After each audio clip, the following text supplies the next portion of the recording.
Sandy Wiley. I'm in the Ghostbusters study again. Yay! In front of the map of the Hobbit. Well, someone thought this was like the Ghostbusters study, one of my subscribers, so I said, what the heck? I'm going to make this a kind of kooky video today. I'm going to talk about some real life stuff. Of course, my life. But it's going to be more of like, not as like dreary or as, graphic like being beaten to a bloody pulp. So, I'm married to Andrew, and we have 2 sons, one handicapped, Alex, another Austin, and that I had a 2-year affair with my psychologist, Jim. But he wasn't my first affair. No, my first affair was a man named Randy.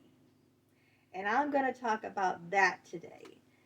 And how's it go into mental health? Well, my affair with Randy was all about fantasy.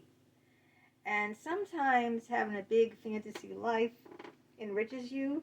And it also, when you're going through a tragedy like your son in a coma and in the hospital for 2 years who lost his brain and will never be the same, escaping into a fantasy world, like a world of drugs.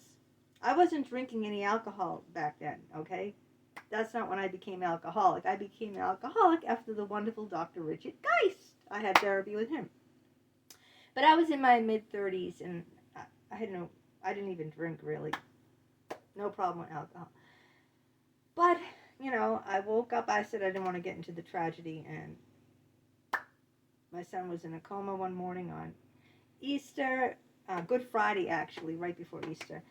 And before then, I was friendly with this guy from AOL. I met him on an AOL chat room. Remember when those used to be popular, the AOL chat rooms? And we were just friendly. We had a lot in common. I had 2 sons. I married the first person I ever had sex with. He had 2 daughters. He married the first person he ever had sex with. So, both him and his wife were virgins. Both me and my husband were virgins. We were both unhappily married. I mean, we just married the first person, the first nice person really to come along. And bored with our, just discontented. So when my son was in the hospital, I called Randy. We weren't romantic or nothing. We didn't even kiss. We were just friends from that met on AOL chat room. In fact, he was the manager of that. Was it Lowe's movie theater? Was it called Lowe's back then? It's no longer there. Natick. Remember that? It's near the that hotel. Is it the Hampton Inn? Not sure, but that was a long time ago. I called him up, and he was very concerned. He sent roses. He went to the hospital and visited my son. And then I got more emotionally. And this is what happens with women. As they say, probably men. When you become more emotionally attached to someone, the sex just follows. So I had no other friends.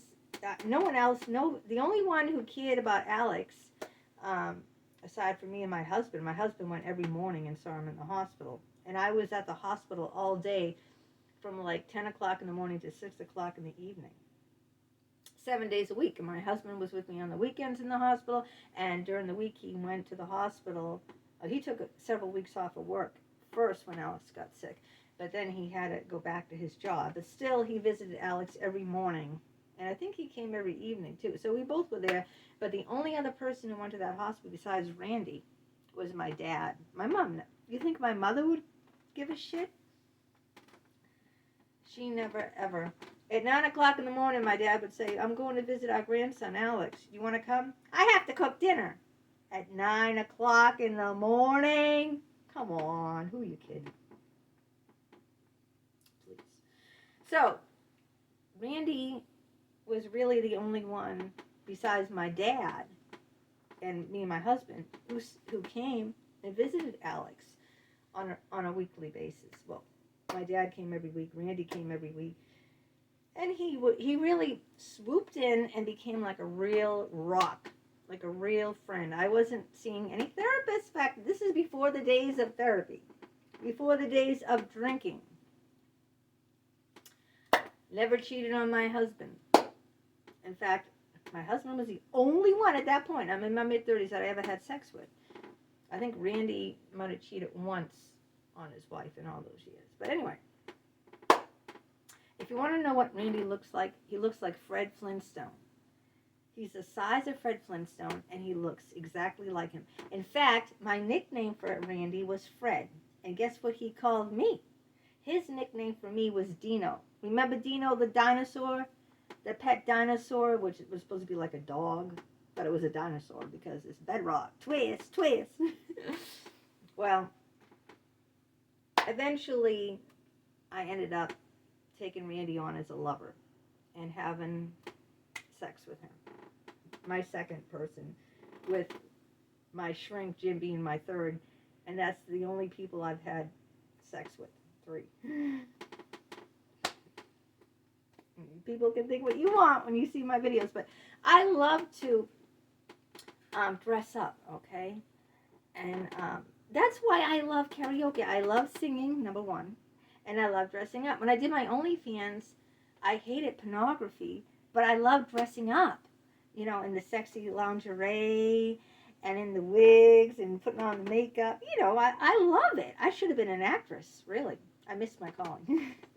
But I hated the pornography part of it. But I love the dressing up. And so, like, it's a fantasy. When I was at the hospital all day, 7 days a week, year after year, it kind of isn't grating on you. Even though, me and my husband, for a short time, we were separated. But even when we were, living together, I was, we just were like roommates at that point. We were roommates. We never saw each other. He'd leave to work. I'd leave to go to the hospital all day with my son. And then when I left, Randy would be there every evening to pick me up at the hospital, exactly at 6:30. And we'd go have dinner together. Well, I did some crazy antics with Randy. So one time he called me up and he said, "Guess what? I got a surprise." I said, "Ooh, what is it?" He says, "I got us a honeymoon suite tonight with a jacuzzi in the bedroom." Ooh! And this was just really to escape my life of seeing my son. His eyes were twisted. He was severely stricken with meningitis, and all day long sitting in a hospital, it would make anyone go a little crazy. Try it. Yeah. So when Randy called me up and said he had a honeymoon suite, well, the wheels were turning up here in the head. Guess what I did? I said, honeymoon suite, that means I have to be a bride. Well, if we're going to have a honeymoon suite, where's the bride? So I got my old wedding dress, my wedding gown. I still had it. How long was I married for at this time? Quite a while. Over 10 years. Probably 14 or 15 years married. Took out my wedding gown. Okay, at right before 6:30, maybe 6 o'clock, I leave Alex's room, go to the ladies' room. There was a ladies' room right before, as soon as you enter the hospital, there was a ladies' room right there, so I didn't have to go through the whole hospital like this. I'm not that crazy, okay? All I had to do is rush from the ladies' room on the first floor through the open doors. No one's really gonna see me. I'm not going through corridors, and no one's really gonna see me except people in the parking lot. Of course, they can see me. So I did the whole thing up, all right? I had a veil, the big veil, 80s style, the frilly dress it had a big hoop. I should have put a picture on for you. Yeah. I looked like I was going down the aisle any minute. The big train, the works. This wasn't a Halloween costume. This was the real deal, honey. This is the one I got married in. And when he came, he was in the parking lot to pick me up for a horny night in the honeymoon suite. There I come, his bride, and he almost died. What?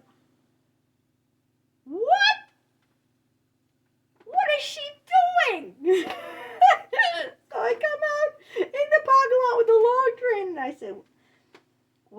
told me you were getting a honeymoon suite, so it's only natural that I be your bride for the night.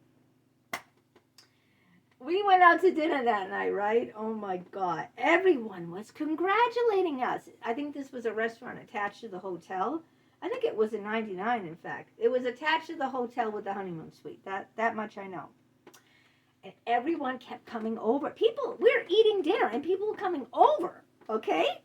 And saying congratulations.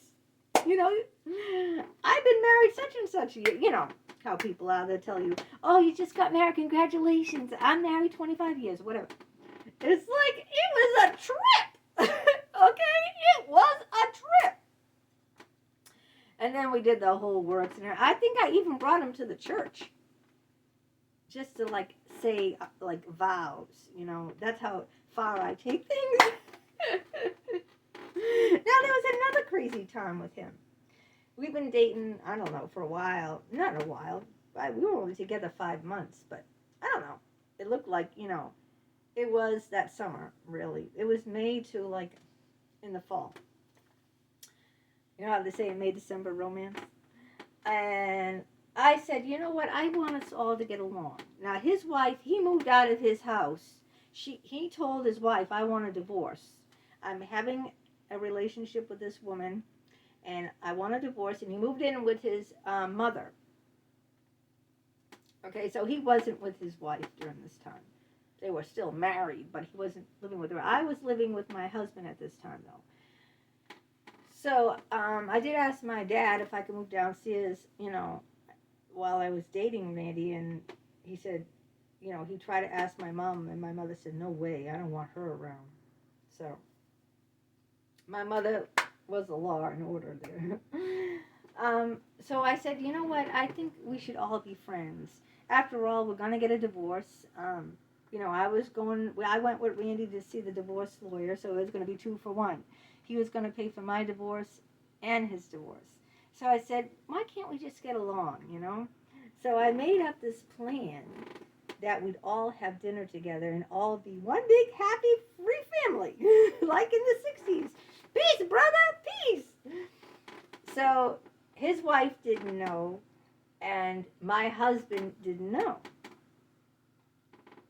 The plan was, I was going to go to dinner with my husband at this restaurant, and Randy was going to go to dinner with his wife at the same restaurant at the same time. But neither his wife nor my husband were going to know that the other was there, see? So his wife just thought, oh, wow, maybe things are changing. Maybe he's going to dump this woman that he's in a relationship with and concentrate on me, his wife. Because he's taking me out to dinner, after all. And my husband, you know, he might have thought the same thing. Maybe, you know, things are getting better. So I got there first. I got there earlier than whatever. Say it was 6 o'clock we planned. I got there like 10 of 6 or 5 of 6. It's just earlier, before they came. And what did I do? I stood at the reception. You know how the reception table, when you come into a restaurant, the receptionist is there, and she says, you know, come with me, gives you the menus, and go get you a table. Well, I stood there. In walks Randy. I think Andrew was already sitting at the table. I got up. We sat down at the table, and I said, I got to go to the bathroom or something. So Andrew was at the table, and I got up and walked and ran to the reception desk. The receptionist wasn't around, luckily, at that time. I don't know, maybe she's seating other patrons of the restaurant. And there they walk in. And I say, hi, welcome to whatever restaurant this is. I have the table for you. This is how cuckoo I am. I'm cuckoo pops. I'm cuckoo pops. So, I'm not sure if Terry, that's his wife, Terry, ever saw me before. But as soon as Andrew was there, we all 4 of us sat down. They knew. We trapped them. Isn't that terrible of me? And I didn't mean it like as like a prank. I didn't even, in my sick mind, I didn't see this as a prank. I saw this as a way to get all 4 of us to be on the same side and just be a happy family. Honestly, that was my mentality, or really that was why I did this. I remember it. So I told him that. Oh, his wife was pissed. My husband was pissed.